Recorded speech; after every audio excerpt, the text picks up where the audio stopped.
The Augusta Riot, May 11, 1970, the 50th year anniversary, as told by Corey Washington. Although May 11, 1970 is a day that will go down in infamy as the date of destruction, many smaller events set the table for the explosion that finally happened. The conditions in the black community were very bleak.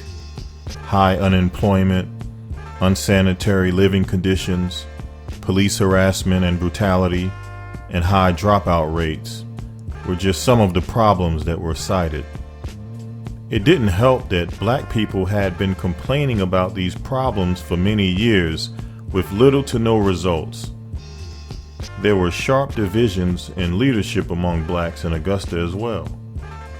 You had the youth, who were more militant and saw the older black leaders as sellouts who would go along to get along. Unfortunately, whites who were in power were only working with the older black leaders, which in turn isolated the youth who were working to improve conditions. One of the conditions that blacks were trying to change was the placement of juveniles in adult jails. Most times in Augusta, it was the only placement for young black teenagers while they were awaiting trial.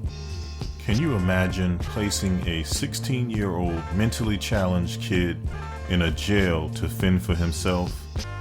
It seems ridiculous today, but that's what happened to 16-year-old Charles Oatman. Charles Oatman had the mind of a second grader. He was charged with killing his young niece. The judge over the case said Oatman was fit to stand trial and placed him in the adult jail. As you can imagine, Oatman's feeble mind and slender build made him a target for the other inmates. Oatman was systematically tortured and eventually killed in less than 2 months in jail. 2 inmates were charged in his death, even though the police tried to initially lie and say that Oatman fell off the top bunk bed and busted his skull. When that lie was exposed, the jail officials changed their story and charged 2 black teenagers for Oatman's death. As word spread through the black community, many felt that their lives weren't valued by those in power. It didn't take much for crowds to gather in anger. Some say that militants or Black Panthers whipped the crowd into a frenzy, while others say that people naturally just had enough. Whatever the case, after the Georgia state flag, which contained a rebel flag back then, was burned and a rock was thrown at a city bus, it was all downhill from there. Businesses were burned, many more looted, and people were injured. The most bizarre fact of the Augusta riot was the cold and deliberate murder of 6 unarmed black men, all shot in the back by police. Just like the deaths of Emmett Till, Trayvon Martin, and Michael Brown, nobody went to jail for these murders.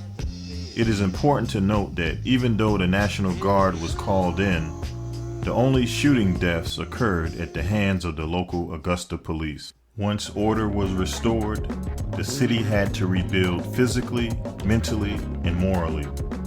The old way of doing things wasn't going to work. Black leaders had demands that had to be listened to. Sadly, most of these were demands that were already presented long before the violence. The question that needs to be honestly answered from everyone hearing this is, has progress really been made since the riot of 1970? What improvements need to be made to move Augusta forward? Can or will Augusta have another riot, the magnitude of the one on May 11, 1970? What needs to be done to prevent something like this from happening ever again? Answers will vary, but communication and two-sided dialogue is essential. Not just any communication, but honest talk that doesn't let people put their heads in the sand. Not just accusing people, but recognizing the differences and working to bridge any gaps. This takes having people at the table with with open minds willing to be fair and flexible. This seems like a lot to ask, but it all starts at the individual level. Then, like-minded individuals form alliances, coalitions, and committees.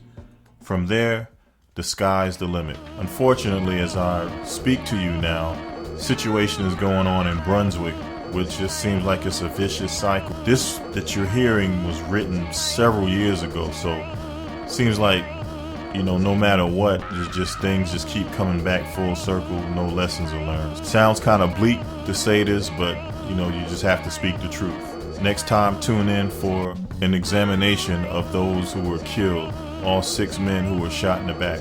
Taking a look at these 6 individuals and putting a human face to them. For now, that's it. Signing off. Peace.